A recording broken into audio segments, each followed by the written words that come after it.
गुजारिश करूंगा कृपया वो स्थान ग्रहण करें, कुर्सियों पर बैठे। भाई संजय जाटव जी स्थान ग्रहण करें, मास्टर नरेंद्र जी वो भी स्थान ग्रहण करें, और भाई मनोज भारती जी, भाई आकर्षण जाटव जी आए हैं। गुजारिश करूंगा कृपया हमारे साथी उनसे बाबा साहब के चित्र पर पुष्प अर्पित कराएं और उन्हें बिठाने की व्यवस्था कराएं। और कुछ साथियों ने मेरे पास अपने नाम भेजे थे, स्पीच के लिए कुछ बच्चों ने नाम लिखे हैं। अगर वो तैयार हो तो मैं उनका नाम बोलूं। मैं नाम बोल देता हूँ, तैयारी कर लीजिए फिर वन बाय। सबसे पहले आप सभी साथियों को मेरा जय भीम। जीवन भर जाति के नाम पर सहा अपमान, फिर भी रच डाला देश का संविधान। जीवन भर जाति के नाम पर सहा अपमान, फिर भी रच डाला देश का संविधान। पूरी दुनिया के निष्पक्ष प्रदर्शन बाबा साहेब को कोटि कोटि प्रणाम। सबसे पहले समाज के दलित, शोषित, पीड़ित, वंचितों के महान युग पुरुष बाबा साहेब अम्बेडकर जी की जयंती की आप सभी को हार्दिक शुभकामनाएं।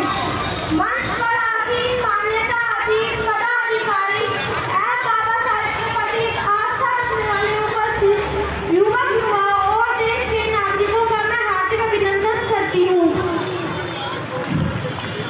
14 अप्रैल का यह पावन दिवस विश्व भर में मनाया जा रहा है, क्योंकि बाबा साहेब की सोच केवल भारत के लिए ही नहीं विश्व भर के लिए एक दिशा बोधन है। विश्व के अनेक विकसित अमीर देशों में भी महिलाओं को राजनीति अधिकार के लिए वर्षों संघर्ष करना पड़ा, वहीं भारतीय संविधान लागू होते ही महिलाओं को पहले ही दिन से वोट देने का अधिकार मिला।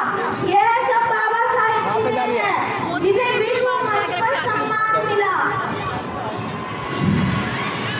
जिसे विश्व मंच पर सम्मान मिला। हमें उन्हें छोटे दायरे में न समेटे। डॉक्टर भीमराव वह युग पुरुष थे जिनकी सोच पूरी मानवता के लिए और विश्व के दलित पिछड़ों के लिए एक सोच, वह प्रेरणा और उम्मीद थी। हिंदू राष्ट्र में जन्मे एक ऐसे परिवर्तनशील क्रांतिकारी जिन्होंने जाति की भेदभाव की वजह से हिंदू धर्म को ही त्याग दिया। से बनता है वजूद आदमी का, जाति तो नकली पहचान है। अगर ऊंची जाति से ही होती श्रेष्ठता तो बताइए आज बाबा साहेब क्यों महान है, तो बताइए आज बाबा साहेब क्यों महान है। जय भीम, जय भारत। डॉक्टर रूप शीशपाल जी निवासी उखियार से, शीशपाल जी दिल्ली पुलिस में है, उनकी बिटिया अपना विचार रखना चाहेंगी।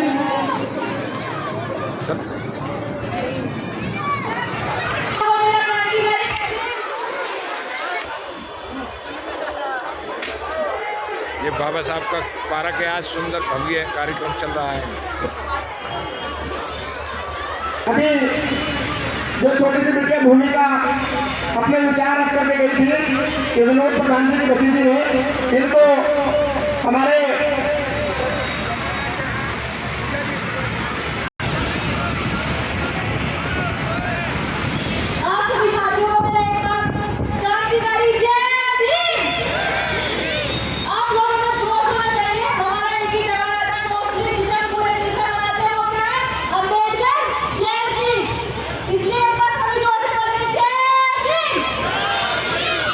बाबा साहेब अमर रहे, अमर रहे।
हमारे बीच में भाई शेख सिंह जी आ रहे हैं।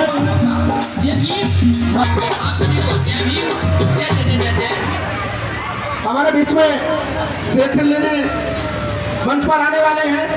आप जोरदार तालियों से उनका स्वागत करेंगे।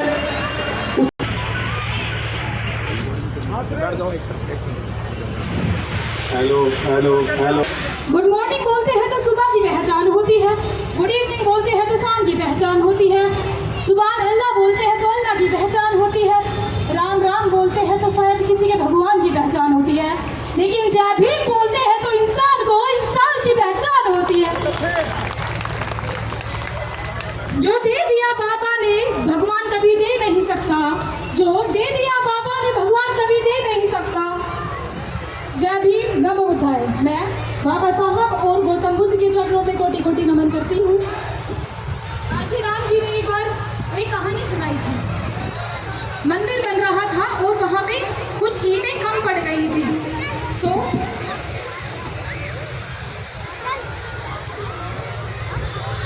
बस मालिक ने मजदूर से बोला कि जाओ कुछ ईंटें पहाड़ से लेके आओ। कुछ 4-5 ईंटों की कमी थी, उसमें ट्रैक्टर भर के ईंटें आई ही नहीं।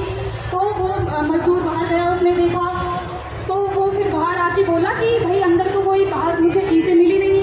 तो फिर मालिक ने कहा कि तुम्हारा देखो होगी इधर उधर, वो लाओ और वो ईंटें हम यहाँ पे लगाएंगे।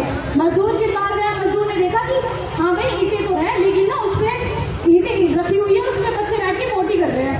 तो मालिक ने बोला कि कोई बात नहीं, बच्चे पोटी कर रहे हैं, तुम ले आओ, किसको पता बच्चे पोटी कर रहे हैं, धो धागे लगा देंगे। और जब वो ईंटें लाई गई और पूछ पाछ के धो धागे वहाँ पे लगाई गई, अब मंदिर बन गया, वहाँ पे मूर्ति रख दी गई। जहाँ पे 4-5 ईंटों की जरूरत थी वहीं पे मूर्ति की स्थापना हुई। मतलब कहने का तात्पर्य ये है कि लोग वहाँ पे आएंगे और माथा वहीं पे टेकेंगे जहाँ पे वो ईंटें लगाई गई। तो एक उन ईंटों की लड़ाई होने लगी आपस में। तो जो ईंटें बाहर से लगाई गई थी वो कहने लगी ईंटों से, दूसरी ईंटों से, कि तुम्हें बड़े से ट्रैक्टर में लाया गया और तुम्हें यहाँ पर तब लगाया गया, और मैं वहाँ कभी मेरे पे बच्चे पोटी कर रहे थे और आज मैं यहाँ लगी हुई हूँ। तुम पे लोग चढ़ के जाते हैं और मेरे पे मत्था टेक के जाते हैं। तो उनमें एक बुजुर्ग ईंट थी, उसने बोला तुम्हारी कुछ औकात नहीं है, तुम्हारी क्या औकात इसमें? अगर तुम्हें धन्यवाद करना है तो उस मालिक का करो जिसने मजदूर से बोला कि उन ईंटों को लाओ और यहाँ पर लगाओ। इसका तात्पर्य ये है, यदि आज हम पढ़ लिख कर आगे बढ़ जाते हैं, कोई मुकाम हासिल कर ली, तो उसमें हमारी कुछ औकात नहीं है, क्योंकि ये मुकद्दर, ये जिंदगी हमें बाबा साहब से मिली है, हम तो कुछ भी नहीं थे। Got it?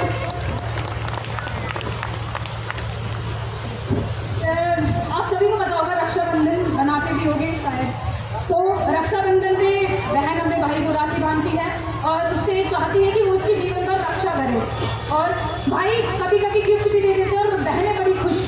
लेकिन बाबा साहब डॉक्टर भीमराव अंबेडकर ने कभी किसी बहन से राखी नहीं बंधवाई और सभी करोड़ों बहनों को हिंदू कोड बिल देकर उन्हें अधिकार दिलाया, उन्हें सम्मान दिलाया, उन्हें पढ़ने का मौका दिलाया। यदि कोई भाई ऐसा करे तो सिर्फ वो है डॉक्टर भीमराव अंबेडकर, जो कि बिना राखी के। तो मैं एक गाना गाना चाहूंगी, गौर फरमाइएगा।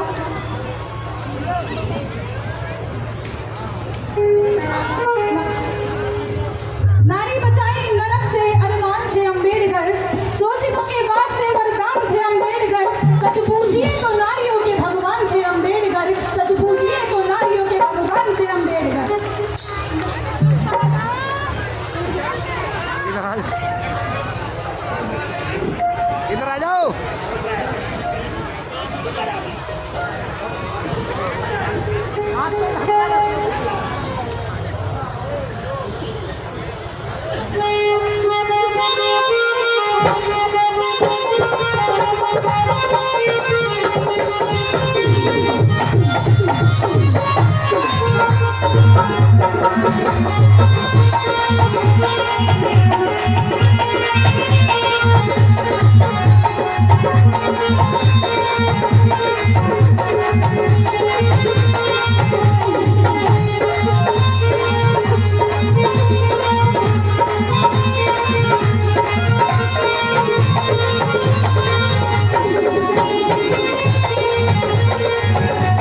बीच में बहुत ही वरिष्ठ हमारे साथी समाजसेवी बैठिए।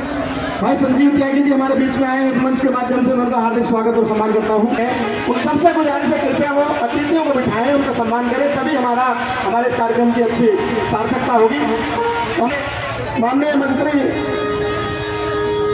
श्री धर्म सिंह जाटव जी उत्तर प्रदेश सरकार में राज्य मंत्री हैं, वो हमारे बीच में आ चुके हैं। मैं इस मंच के माध्यम से उनका स्वागत सम्मान करता हूं। अपने साथियों से गुजारिश करता हूं कि माननीय मंत्री जी से बाबा साहब के चित्र पर पुष्प अर्पित कराएं और उन्हें मंच पर बिठवाने की व्यवस्था करें। हमारे तमाम साथी और जो साथी मंच के बाईं तरफ खड़े हैं वो कुर्सियों पर बैठे व्यवस्था बनाएं।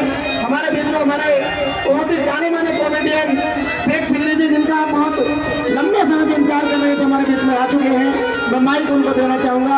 माइक से सिल्ली मंच पर देख रहे हैं एडवोकेट अतर सिंह साहब मेरठ से चल करके आए हैं। मुझे याद आ रहा है पिछले प्रोग्राम में भी इन्होंने आकर के हमारे इस कार्यक्रम की शोभा बढ़ाई थी, ये हमें संदेश दिया था।